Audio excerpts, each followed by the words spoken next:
In the winter of 1913, in a coal town most maps no longer bother to name, a mine clerk stayed late to finish a ledger nobody was supposed to read twice.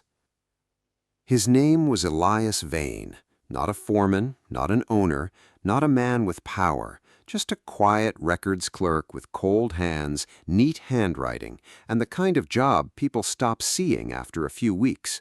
He logged deliveries, timed shifts, counted lamp oil, signed freight movements, ordinary work, invisible work. And that is exactly why what happened that night still matters. Because when the screaming started down at the siding, no one called the newspaper, no one called the sheriff. They called the clerk. A freight car had arrived after dark from a secondary tunnel spur that did not appear on the main extraction map. The car was locked, unmarked, no coal dust on the hinges, no ore tags, no destination board, just a black iron carriage wet with thawing sleet, sitting under a single lamp as if it had rolled out of somewhere the mine itself did not want remembered. When Elias reached the siding, 3 laborers were already there. One had backed away. One was crossing himself. The third kept saying the same sentence over and over.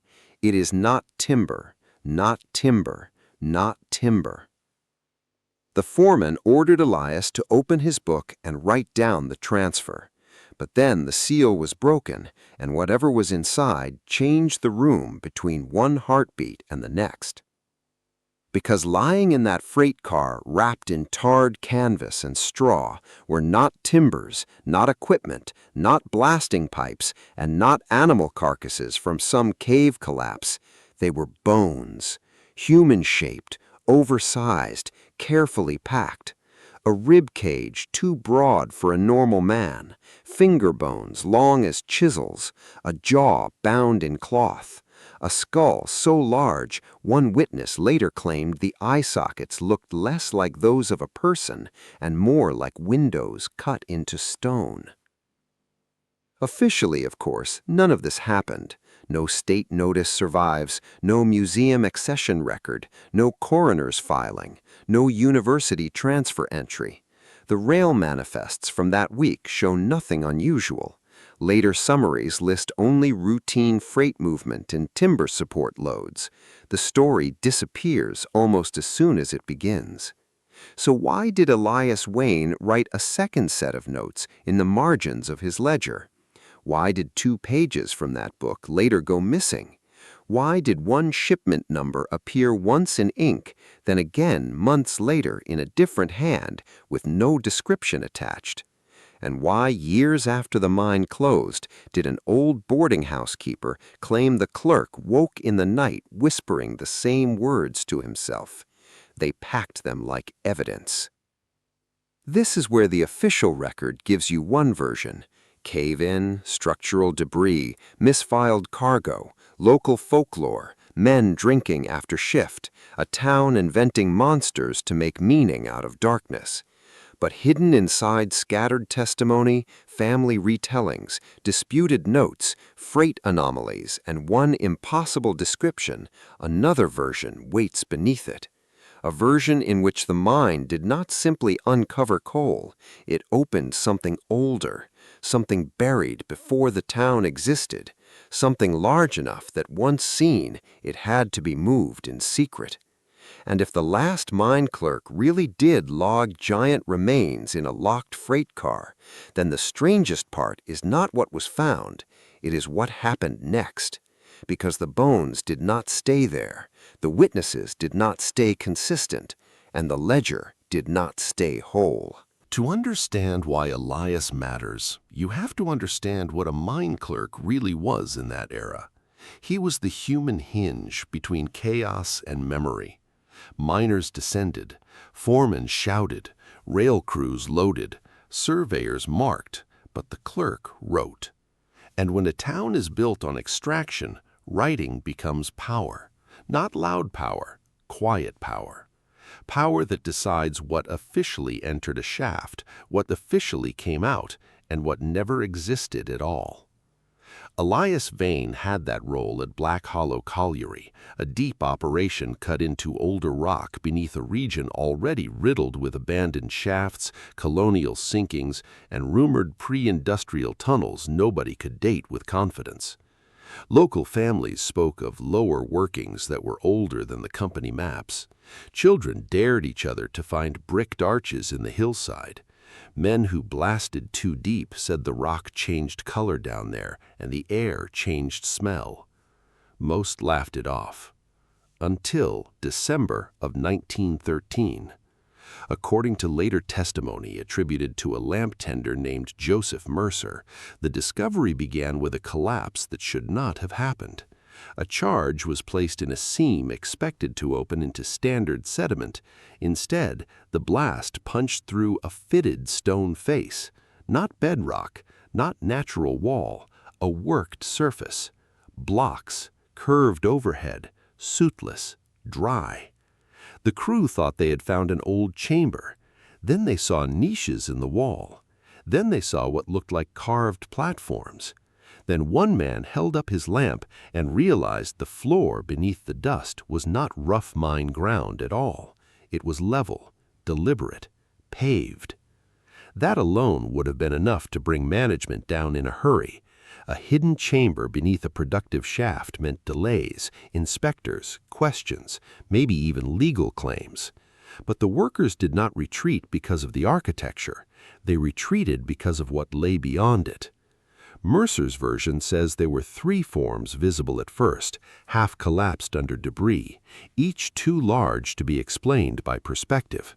Another account, passed down through the granddaughter of a hoist operator, says only one complete skeleton was first exposed, laid on an elevated stone platform as if for display or protection. The descriptions vary. The emotional reaction does not. Silence, then fear, then orders. Management sealed the lower access and broke the crew into smaller groups. Some were told they had entered an unstable void. Some were told they had disturbed a burial context that would be turned over to experts. Others were told nothing. Yet by that same night, a locked freight car had been moved onto the siding and Elias Vane had been summoned with his ledger. That is the first credibility layer in this entire case, not a legend from 50 years later, a transport event, a clerk, a book, a shipment that needed to be recorded. If this was only drunken storytelling, why the sealed car? Why the off-hour transfer? Why the missing description field on the surviving freight index? And why do multiple retellings agree on one tiny, deeply specific detail? That Elias did not speak when he first saw the contents. He wrote, then stopped writing, then looked up again as if the numbers on the page no longer belonged to the world he knew. One former boarder claimed Elias described the skull as having been wrapped separately from the body, cushioned in straw, with the teeth covered in cloth. That is not how panicked men talk about a cave rumor. That is how someone remembers packaging, procedure, handling. Which raises the real question. Who exactly was waiting to receive those remains? The deeper you go into this story, the stranger its texture becomes. Not because the evidence is clean, because it is damaged in the same places over and over again.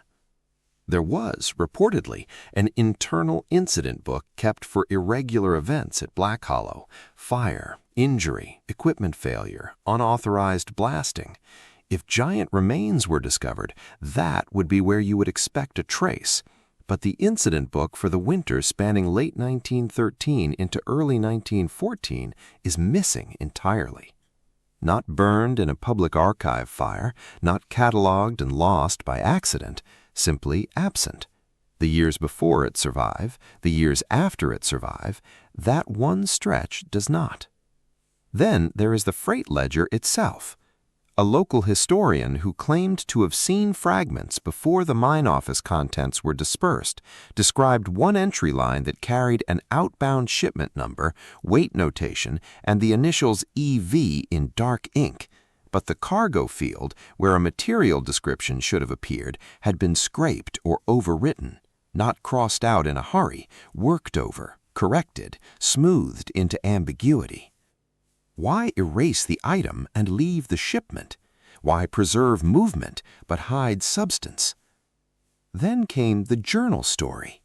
In the 1950s, a widow related that her late husband, once a signalman near the colliery rail spur, had kept a notebook containing one line about a doctor from the city arriving before dawn on the morning after the freight car was loaded. No name, no institution, just that phrase. The doctor did not enter through the main office. He was taken directly down toward the sealed section, remained only a short time, and departed before breakfast. If true, that means someone was called fast, faster than official paperwork, faster than public notice, fast enough to suggest expectation. Of what? Of a rare burial, of an archaeological find, or of something management already feared was down there? And then there are the witnesses who changed their stories. One laborer denied seeing anything unusual for years, then near death told his son he had watched them take the long bones out first.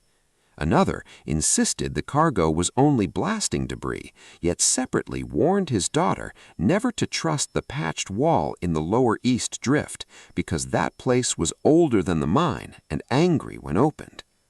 These are not polished accounts. They are fractured, human, uneasy, which is why they feel difficult to ignore. But perhaps the darkest rehook in the entire case comes from Elias himself. He did not become a crusader. He did not go to the press. He did not publish. He kept working. And that silence may be the loudest thing about him. Because men invent stories when they want attention. Elias did the opposite. He grew withdrawn, stopped joining card games, avoided the siding after dusk. According to one family recollection, he began making small corrections in household account books, rewriting dates as if chronology itself had become unstable. Another claims he kept a scrap of paper folded inside his coat with a single warning on it. If they ask, say timber. That line has never been verified. Maybe it was added later. Maybe it is folklore layered onto a frightened man. But even as rumor, it points towards something chillingly practical. A cover story had been prepared. And cover stories are not made for fantasies. They are made when multiple people have already seen too much. So now the mystery shifts again. Not just what was in the freight car, not just who removed it, but how many other discoveries were buried under simpler words: timber, debris, subsidence, routine transfer. How much hidden history survives only because someone failed to erase one line completely? Once you stop treating the Black Hollow incident as an isolated ghost story, a broader pattern starts to emerge, and that is where the case becomes genuinely unsettling. Across mining districts, old city excavations, tunnel projects, and foundation cuts, there are recurring fragments of the same structure. Workers find something below the expected layer. Access is restricted. Material is removed off book or under altered description. Witnesses are split, discredited, paid, frightened, or simply absorbed back into ordinary life. Then the official version hardens before the public ever sees the raw discovery. At Black Hollow, the suppression appears to have followed a precise order. First, isolate the site. Second, control the vocabulary. Third, move the material. Fourth, create enough uncertainty that later testimony can be dismissed as folklore. That sequence matters. It suggests competence, and competence suggests repetition. What if Elias Vane did not witness an impossible one-time event, but one instance in a chain of finds handled the same way for decades? The chamber itself points in that direction.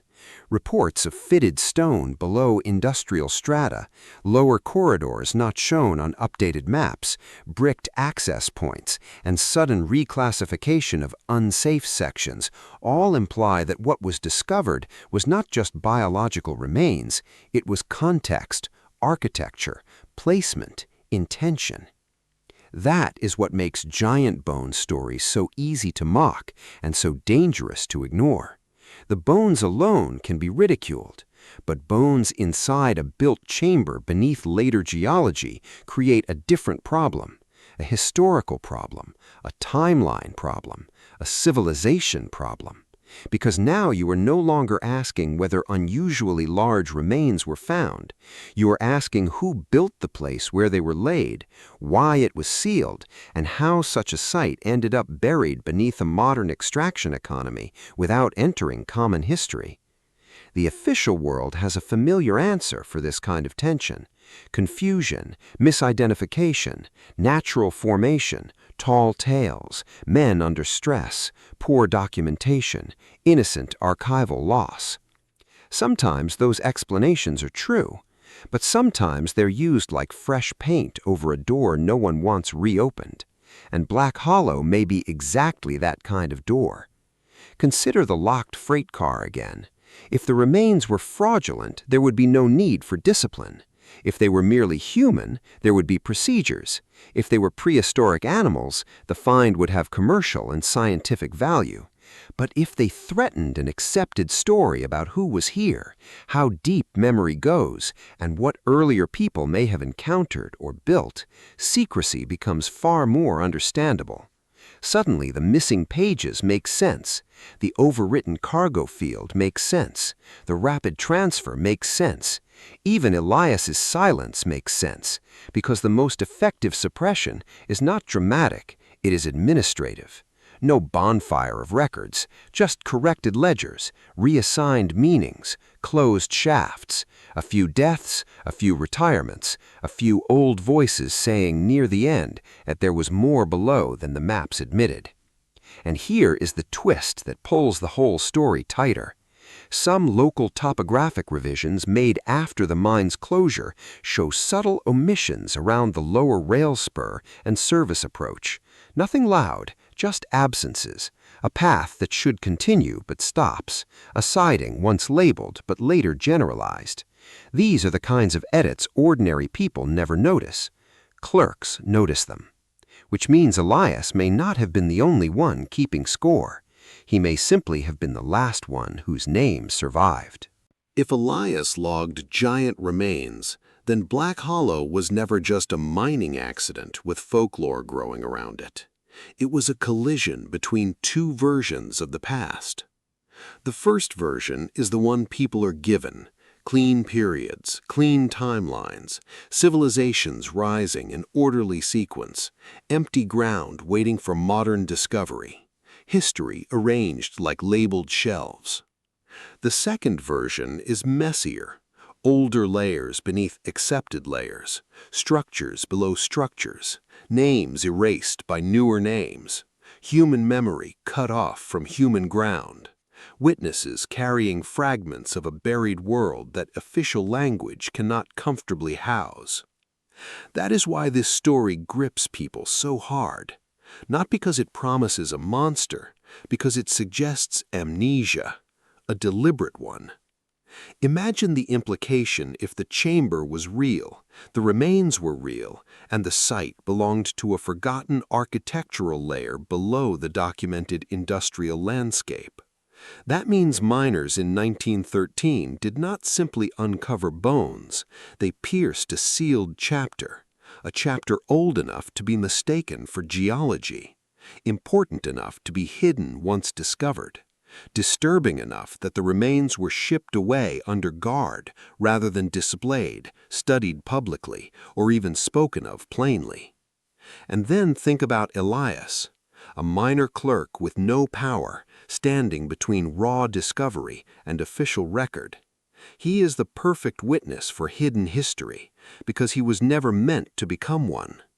Heroes are expected, professors are debated, explorers are celebrated or attacked, but clerks preserve reality in small boxes, a number here, a margin note there, a changed description, a pause in the handwriting where the mind fails before the hand recovers. That is how lost truths survive. Not in monuments, in clerical damage, in overwritten nouns, in men who come home altered and never fully explain why. Some versions of the story say Elias tried once years later to tell a pastor what he had seen, but stopped halfway through and asked instead whether the dead could be buried twice. Others say he feared the remains were not ancient in the way people use that word, but ancestral to a world with its own vanished order, its own forgotten scale, its own destruction. Maybe that is embellishment, maybe not, but listen to the emotional logic underneath it. He did not fear being laughed at, he feared having participated. He wrote the transfer, he logged the removal. He became, however unwillingly, part of the mechanism that erased the event. That guilt gives the story weight, and it sharpens the biggest implication of all. What if the buried past is not absent because it is rare? What if it was systematically reclassified every time it surfaced? How many lower chambers became unsafe voids? How many skeletal finds became malformed specimens, then misplaced crates, then vanished inventory? How many city basements, tunnel walls, quarry cuts, mine faces, and foundation trenches briefly exposed another historical layer before paperwork covered it back over? This is where the Black Hollow case stops being local. It becomes a template, a hidden pattern in which witness testimony, sealed transport, altered records, and architectural anomalies keep appearing like the same hand moving across different decades. And once you see that pattern, the story no longer asks whether Elias told the truth. It asks whether truth itself was ever allowed to stay on the page. So we return to the freight car. Winter night, single lamp, canvas pulled back, straw shifting under impossible weight, a clerk holding a pen above a line he could no longer complete honestly. That image endures because it feels like a threshold. On one side is the world as filed, on the other is the world as seen. Most people live and die without ever feeling those two worlds split apart. Elias did. For one moment, under mine light and sleet, the official story broke open in front of him, and like so many people who glimpse something they were never supposed to see, he did not emerge louder. He emerged damaged. Maybe that is the final warning in this case. Hidden history is not always hidden by dramatic force. Sometimes it is hidden by making ordinary people carry extraordinary knowledge alone until it rots inside them. A clerk, a laborer, a widow with a notebook, a son remembering the wrong sentence at the right time. The evidence survives, but only in splinters, never enough to settle the question, always enough to keep it alive. And that may be exactly the design, because a secret does not need to be destroyed if it can be fragmented. Break the chamber from the bones, break the bones from the paperwork, break the paperwork from the witnesses, break the witnesses from each other, then leave the public with a story too incomplete to prove and too specific to forget. That is where Black Hollow still lives, not in a museum case, not in a confirmed archive, but in the pressure between missing pages and surviving memory, in the fact that one shipment moved and no clean explanation followed, in the fact that a mine clerk, a man trained to reduce chaos into columns, reportedly saw something so far outside the accepted frame that even his record had to be wounded to contain it. And maybe that is why stories like this keep coming back, because somewhere beneath the mockery, beneath the easy debunks and the comfortable labels, people sense the deeper terror in them. Not that giants once existed, not even that something ancient was found, but that the ground beneath modern history may be far less settled than we were taught. that beneath towns, mines, churches, streets, and official dates, there may be lower stories, older stories, sealed stories, stories that surface only in accidents, in testimony, in buried foundations, in forgotten freight, in the trembling hand of the last person who wrote down what should never have entered the record. If you are the kind of person who listens for those fractures, who pays attention when the archive skips a beat, when a map leaves out a path, when a witness repeats one impossible detail too carefully to dismiss, then you already know why this case matters. Not because it is resolved, because it is not. Because somewhere between the locked car and the missing pages, a piece of the past was taken away before the world could look at it clearly. And if that happened once, it probably did not happen once. So the next time you hear about a sealed chamber, a buried level, a vanished crate, or a worker who changed after seeing what was below, remember Elias Vane, the last mine clerk, the man who logged the giant remains, and the man who may have left behind the smallest surviving trace of a history too large to stay buried.